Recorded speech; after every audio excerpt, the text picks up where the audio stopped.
Channel के like कीजिए, subscribe कीजिए, शेयर कीजिए। भोलेनाथ के चरण में प्रणाम करती हूँ, मैया भवानी के चरण में प्रणाम करती हूँ, गणपति के चरण में प्रणाम करती हूँ, हम अपनी माता पिता के चरण में प्रणाम करती हूँ।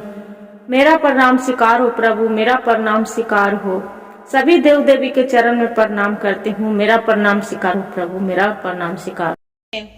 एक जोड़ा तोता दोनों बैठा था पति पत्नी, जो पेड़ पर बैठा था और बैठ के दोनों अपने में आपस में बात कर रहे थे कि कितना सिया लकी हैं कि देखिए तो सीता माता कि उनका सौभाग्य है कि राम से शादी होने वाले हैं, जे जीवन में उनका जन्म जन्म के दोनों साथ रहेंगे।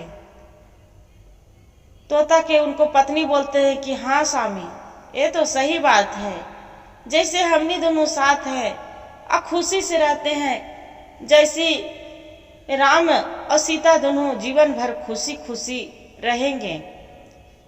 क्या हुआ गुरु बहन, देखिए माता सीता वो जंगल में घूम रहे थे, बगीचे में फूल तोड़ने के लिए गए थे, भगवान के पूजा करने के लिए। सीता माता के ये बात सुन के आश्चर्य हुआ कि ये मेरे बारे में कितना सुंदर वचन बोल रहा है। बाकी और जात कोई भी है गुरु बहन, हम हैं चाहे कोई भी है, लगता है कि और बात जान ले। सीता माता के सबूरी संतोष नहीं हुआ ये वचन पर। सीता माता अपना घर के और जाके मंत्री के बोलकर दोनों पक्षी को पेड़ पर बैठे थे उसका बुलवा लिए, मंगवा लिए पक्षी के, अब पिंजड़े में बंद कर दिए। बोले कि ये तो बताओ पक्षी तोता कि मेरा राम कैसा दिखते हैं। तोता बोलते हैं कि सीता माता राम तो बहुत अच्छा है, जे सुनहरी बाल, सुंदर सा मुखड़ा, फूल कली आंख, नीले नीले बहुत सुंदर सा है, काले काले बाल है, बहुत अच्छा दिखते हैं। राम जी तो लगते हैं कि कमल के फूल जैसे खिलते हैं वैसे खिल रहते हैं। लक्ष्मण बहुत सुंदर सा उनका छोटा भाई है, उन तो राम के तो एक मिनट के लिए लक्ष्मण पीछा नहीं छोड़ते हैं। आप बहुत लकी हैं कि लक्ष्मण जैसा आपका देवर भी मिलेगा, से आपका तो जन्म जन्म के दोनों साथ रहें, कितना जन्म तक आप साथ रहेंगे। इतना सीता माता बोले कि अच्छा ये तो बताओ मेरा बारे में क्या बात है, आओ बताओ वो कुछ हो। पक्षी वो जो तोता थी उसका पत्नी गर्भवती थी, बोले कि मेरा माता जाने दे, सीता जाने दीजिए, मेरा सिया जाने दीजिए, मैं गर्भवती हूँ, मैं पिंजड़े में, मेरा जान नहीं बचेगा, मेरा जाने दो। बाकी अपना घोंसला में मेरा छोड़ दीजिए, घोंसला से हम बच्चा देकर और आके आपको सब कुछ हम बता देंगे। बाकी सीता माता नहीं माने बात, जो सीता माता नहीं बात माने गुरु बहन, वहां पड़ी पक्षी को नहीं छोड़े। तोता जान तड़प कर, जो तोता के पत्नी था उसका प्राण निकल गया छटपटा के। वियोग में बोले कि हे उसका जो पति थे तोता के, तब बोले कि हे सीता, जैसे मेरा पत्नी बिना छटपटा के मेरे प्राण मेरा पत्नी के गए हैं, जैसे तू भी पत्नी बिना अधूरा रहना, पति बिना अधूरा रहना। और जैसे मेरा ये गर्भवती अवस्था में मेरा छटपटाए हैं मेरा पति बिना, जैसे तू भी अपना घोंसले में, जैसे अपना घर में भी आपका भी बच्चा नहीं होगा, कभी भी तू भी होगा, बाकी आपका तड़पते भी आप तुम भी रहना।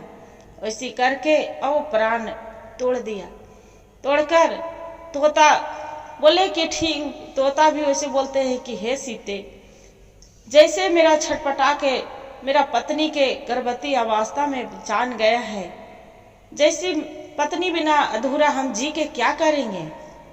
बाकी हाँ, ये मनुष्य तन में दोनों पति पत्नी हम जन्म जरूर लेंगे, बाकी आप सुखी कभी नहीं रहेंगे। इतना कह के तोता भी प्राण तोड़ दिए गुरु बहन। जो प्राण तोड़ दिए वहां सीता माता के वही श्राप लगा था। फिर धोबी जन्म हुआ, एक धोबी अधोबिन में। नदी पर धोबी धोबिन दोनों कपड़ा धो रहे थे। कपड़ा धो रही थी, वहां पड़ी सीता माता जो लेके राम जी वनवास से लेके आ रहे थे। जो लेके आ रहे थे, लेके घर आ गए। राम वनवास से घूम आए, बहुत सब स्वागत हुआ। बाकी वहां पड़ी राम जी अपना बगीचे में घूम रहे थे। सोचे कि काहे न चले जरा तालाब पर आते हैं घूम के। तालाब पर जैसे घूमे तो वही तोता मैना दोनों जो बैठे थे मनुष्य तन में जन्म लेके अब कपड़ा धो रहे थे। बोलते हैं कि अरे राम तो का सीता का पवित्र है, जे 12 साल वो जे रामन रखे है जो का पवित्र हो गए, जे उसी को लाग अथी करल ये राम लेके आया है, जे नगर तो ऐसी भ्रष्ट होगा। इतना कहकर राम जी के मन में बहुत क्रोध हुए।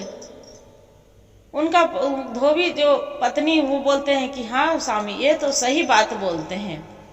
जो सीता माता जो पवित्र होते ये राम जैसा अथी कि सब दुनिया में भ्रष्ट करके रखेंगे कि एक रामन रखे हैं सीता माता के, और फिर वो लेके आ गए हैं राजनगरी के रानी बनाने के लिए। इतना कहकर गुरु बहन राम जी तो गुस्से से तलतल है। फिर बोलते हैं कि ज्यादा जो राम जी होंगे तो वो तो सीता के अपना वही वन में छोड़वा देंगे। इतना आके लक्ष्मण से बोलते हैं कि लक्ष्मण पहले रथ तैयार करो, ये तैयार करके सीता के जंगल में छोड़ के आवो।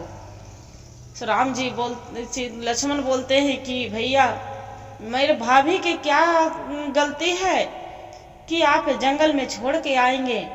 ये भाभी गर्भवती हैं, ये गर्भवती अवस्था में कैसे छोड़ के आएंगे। राम बोलते हैं कि लक्ष्मण मेरा वचन के उल्लंघन मत करो, सीता के छोड़ के आवो।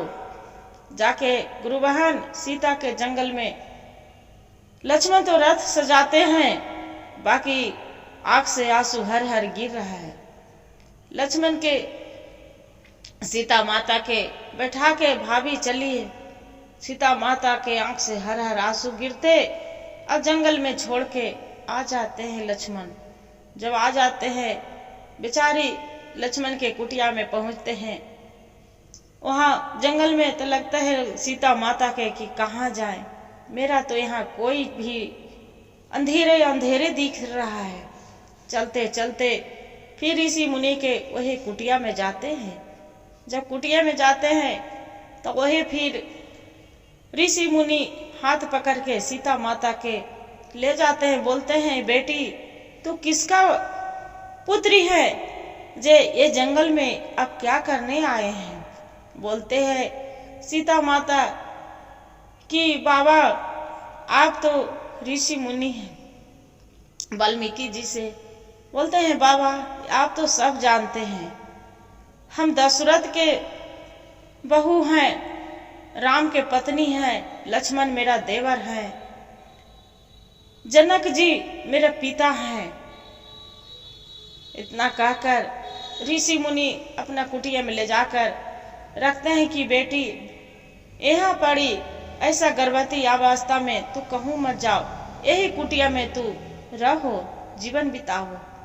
सीता माता रहने लगते गुरु बहन, और वही सीता माता के लव कुश दोनों सुंदर सा बालक पैदा भी होते हैं। हर हर महादेव, घर घर महादेव। गुरु भाई गुरु बहन, जो मेरा कहानी अच्छा लगे तो वीडियो को लाइक सब्सक्राइब जरूर करिएगा। हर हर महादेव कमेंट